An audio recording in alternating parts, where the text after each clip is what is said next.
Now we turn to regression analysis to model relationship between two variables.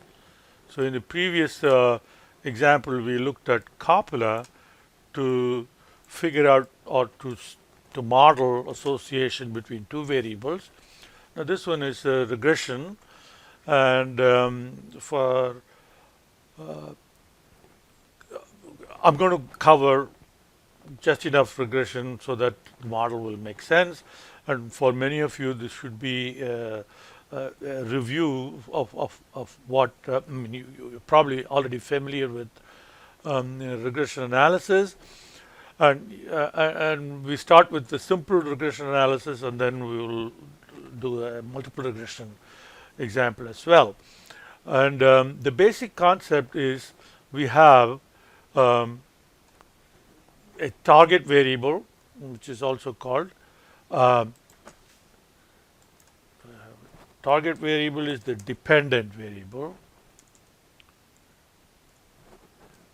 and we have one or more independent variables. So we have dependent variable is normally y is the label used for dependent variable. And then for independent variables or predictor variables, we use x's, x sub 1, x sub 2, x sub 3, and so on. Now, the basic model is that the value of y, okay, is a random value, but it has a pattern. That is a mean value for y. Okay, so that depends on the x's. Okay, and for some relationship between um, y, the mean value of y, and x. So once you find that mean value, then there is a random element, and that's how we can find y. Okay. So in the case of simple regression, then that mean, the relationship between x and y for the mean can be expressed in this fashion, like a line like this: beta sub 0 plus beta sub 1 x, beta sub 0 being the intercept, and then the slope. Okay. And of course, for a given data, we wouldn't know what the values of beta sub 0 and beta sub 1 are, and we have to estimate that. And we also assume that the random element actually follows a normal distribution.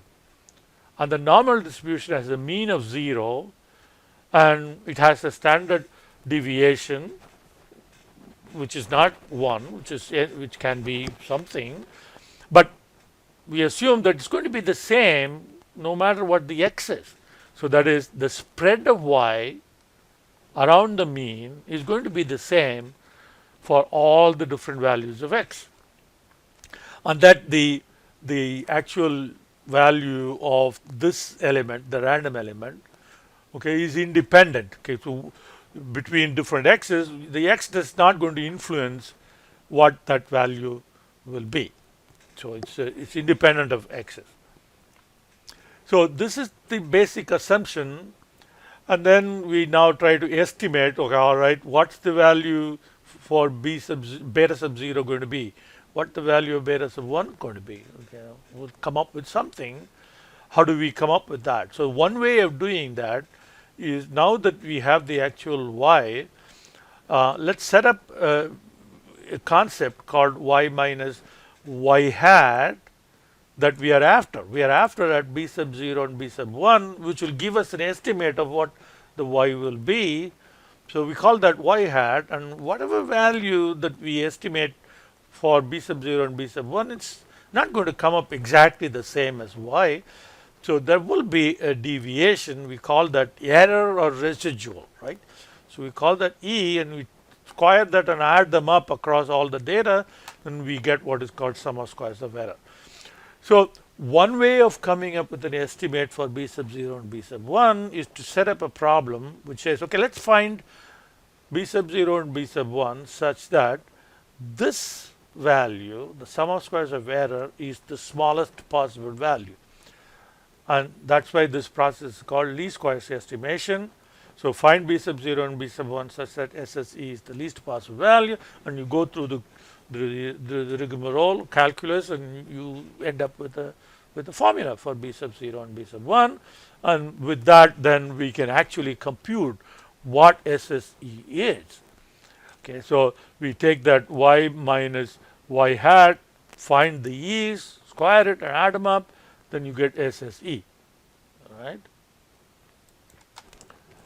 And you take y minus y bar, so if you don't use the regression at all, then the variability in y will be calculated based on y hat, y bar, and that we call total sum of squares.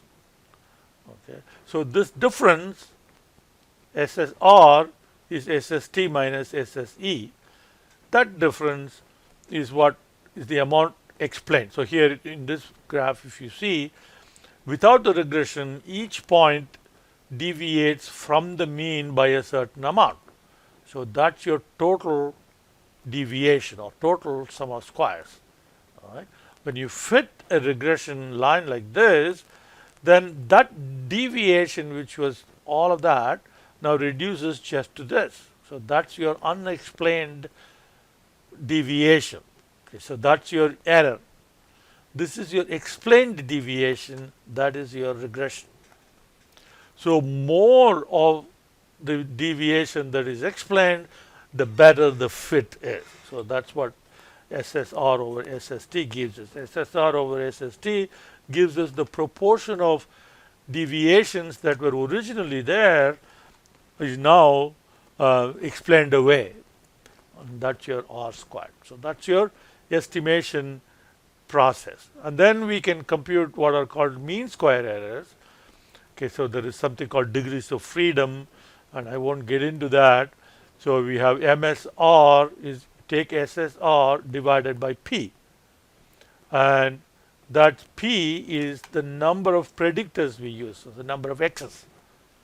So that gives you MSR, and then you take SSE and divide by n minus P minus 1. That's the degrees of freedom for the error, and you get MSE, and you take a square root of that MSE, and you get the standard error of y given x. So these are the three things which are important for our simulation. One is this, that's the standard error. After we're doing all this analysis, we are still left with this amount of standard error of y given x. And then of course we have that b sub 0 estimate and b sub 1, and in the case of multiple regression then you'll have b sub 2, b sub 3 and so on. Okay, so let's head on over to the example, and we'll do this. This is deterministic, there is no simulation here, and then we will look at this inference, try to understand the inferences, and then we will get to the regression models.